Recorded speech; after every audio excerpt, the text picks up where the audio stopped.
আর কত অপমান সহ্য করবেন? জাগুন, তৈরি হন জবাব দিতে। রামমোহন রায় ভারতের নবজাগরণের অগ্রদূত, সতীদাহ প্রথা বন্ধ থেকে নারী শিক্ষার প্রসার, যার লড়াই বদলে দিয়েছে দেশের ইতিহাস। আর সেই মহাপুরুষকেই আজ বিজেপি বলে ব্রিটিশদের দালাল। जिसमें एक राजा राम मोहन राय भी थे, वो भी अंग्रेजों के दलाल के रूप में देश में काम करते रहे हैं। जिसमें एक राजा राम मोहन राय भी थे, वो भी अंग्रेजों के दलाल के रूप में देश में काम करते रहे हैं। এটাই গেরুয়া শাসনের স্বরচিত ইতিহাস। এটাই বিজেপির বাংলা বিরোধী আসল চরিত্র। বাংলার মনীষীদের প্রতি বিজেপির ঘৃণা ও অশ্রদ্ধার সীমা নেই।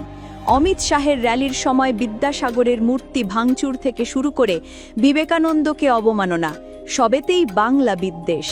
বিজেপি নেতারা একদিকে বাংলার মনীষীদের অপমান করে, অন্যদিকে নরেন্দ্র মোদী ভোট চাইতে এলে তাদের নাম নিয়ে নাটক করেন।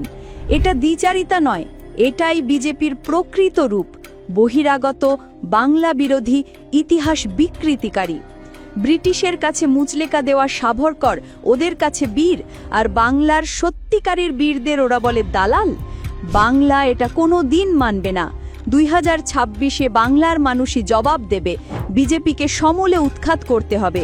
বাংলার অসম্মানের জবাব বাংলাই দেবে। জয় বাংলা।